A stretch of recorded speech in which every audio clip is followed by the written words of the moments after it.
কোষে দেখি 23.3-এর আমরা 2-এর 1 নম্বরে চলে এসেছি। কি বলছে? কোসেক থিটা এবং ট্যান থিটাকে সাইন থিটা এর মাধ্যমে প্রকাশ করি, মানে কোসেক থিটা যেটা সেটাকে সাইন থিটা দিয়ে প্রকাশ করতে হবে এবং ট্যান থিটাকেও সাইন থিটা দিয়ে প্রকাশ করতে হবে। তো কিভাবে আমরা প্রকাশ করব দেখা যাক। তো কোসেক থিটা সমান সমান আমাদের সাইন থিটা দিয়ে প্রকাশ করতে হবে। তো কোসেক থিটা সমান সমান আমরা কি জানি? কোসেক থিটা সমান সমান আমরা জানি 1/sin থিটা, মানে সাইন থিটার উল্টো হয়, তো সেই জন্য 1/sin থিটা হয়ে গেল সাইন থিটা দিয়ে প্রকাশ, সিম্পল, তাই না? তাহলে এটা হলো তোমাদের একটা অ্যান্সার। আরেকটা হলো ট্যান থিটাকে খালি সাইন থিটা দিয়ে প্রকাশ করতে হবে। তো ট্যান থিটা সমান সমান আমরা কি জানি? ট্যান থিটা সমান সমান আমরা জানি sine theta by cos theta. এটা তোমাদের একটা ফর্মুলা যে ট্যান থিটা সমান সমান হলো sine theta by cos theta. তাহলে কিন্তু এখানে তোমাদের যেটা বলেছে যে খালি সাইন থিটা দিয়ে প্রকাশ করতে হবে, এখানে দেখো একটা কস থিটাও আছে, তার মানে কি এই কসটাকে পাল্টে এখানেও সাইন নিয়ে আসতে হবে। তাহলে কসটাকে পাল্টে যখন সাইন নিয়ে আসতে হবে তখন তোমাদের একটা ফর্মুলা কাজে মাথায় রাখতে হবে, সেটা হলো সাইন স্কোয়ার থিটা প্লাস কসের স্কোয়ার থিটা সমান সমান 1। তোমাদের এই ফর্মুলাটা মাথায় রাখতে হবে। বোঝা যাচ্ছে কেন মাথায় রাখতে হবে? কারণ এইখান থেকেই আমরা কস থিটা এর মান সাইন দিয়ে নিয়ে আসবো। কি করে?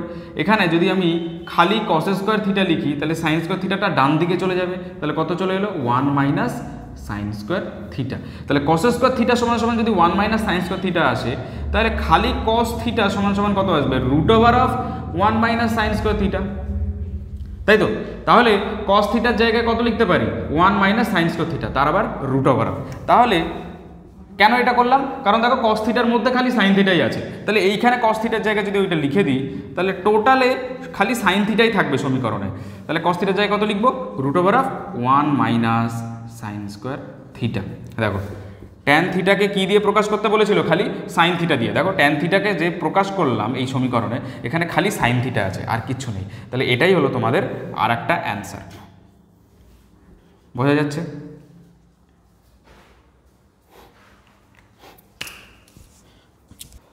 আমরা 2-এর 2 নম্বরটাতে চলে এসেছি। তো কি বলছে? এখানে বলছে কোসেক থিটা এবং ট্যান থিটাকে কস থিটার মাধ্যমে প্রকাশ করতে হবে। তো দেখি অঙ্কটা কীভাবে করবো। কোসেক থিটা সমান সমান কী হবে? কোসেক থিটাকে আমাদের কস থিটা দিয়ে প্রকাশ করব। তাহলে কোসেক থিটা সমান সমান আমরা প্রথমে কি জানি? যে কোসেক থিটা সাইন থিটার উল্টো হয়, এটুকু আমরা জানি। এবার আমাদের সাইন রাখলে চলবে না, কেন? কারণ আমাদের কস থিটা দিয়ে প্রকাশ করতে হবে। তাহলে সাইনের জায়গায় কস নিয়ে আসতে হবে। তো সাইনের জায়গায় কস নিয়ে আসতে গেলে কী করতে হবে? আমরা সেই বলেছিলাম একটা সূত্র আছে, সেই সূত্রটা কি? Sign square theta plus cos square theta সমান সমান 1। এইখান থেকে কাজে লাগাতে হবে। তো এখান থেকে কার মান বের করব? সাইন থিটার মান কস দিয়ে বের করব। তাহলে সাইন থিটার মান যেহেতু বের করতে হবে, তাহলে সাইন স্কোয়ারটাকে বাঁদিকে রাখি, 1 - কস স্কোয়ার থিটাটাকে ডান দিকে পাঠিয়ে দিলাম।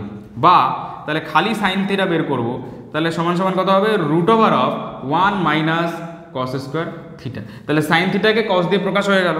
তাহলে 1/সাইন থিটার জায়গায় কত লিখতে পারি? √1 - কস স্কোয়ার থিটা। তাহলে কোসেক থিটা কে শুধুমাত্র কস থিটা দিয়ে প্রকাশ হলো, তো হয়ে গেল। তাহলে এটাই হলো তোমাদের অ্যান্সার একটা। আরেকটা আছে ট্যান থিটাকেও প্রকাশ করতে হবে কস থিটা দিয়ে। তাহলে ট্যান থিটা সমান সমান প্রথমে আমরা কি জানি? ট্যান থিটা সমান সমান কি বলেছিলাম তোমাদেরকে? Sine theta by cos theta, তাই তো? তাহলে এবার এই যে ফর্মুলা বা এই যে একটা ভগ্নাংশ, এখানে কাকে রাখলে চলবে না? সেটা হলো সাইনকে রাখলে চলবে না। কেন? কারণ আমাদের খালি কসের মাধ্যমে প্রকাশ করতে বলেছে, তাই তো? তাহলে সাইনের জায়গায় কস আনবো। তো সাইনের জায়গায় কস আনতে গেলে কী করবো? এই যে এই সাইন থিটা সমান কস থিটা, এটাই বসিয়ে দেবো। তো এটা যদি বসিয়ে দিই তাহলে উপরে কত আসবে? √1 - কস স্কোয়ার থিটা, আর নিচে কস থিটা তো রয়েছে। তাহলে খালি কস থিটা চলে এলো পুরো, ব্যাস। তাহলে এটাই হলো তোমাদের অ্যান্সার, প্রকাশ হয়ে গেল। তাহলে ট্যান থিটাকে খালি কস থিটা দিয়ে প্রকাশ হলো, কোসেক থিটাকে খালি কস থিটা দিয়ে প্রকাশ হলো। আশা করি এই দুটো অঙ্কতে কোনো সমস্যা নেই। যদি থেকে থাকে কমেন্ট সেকশনে জানাও।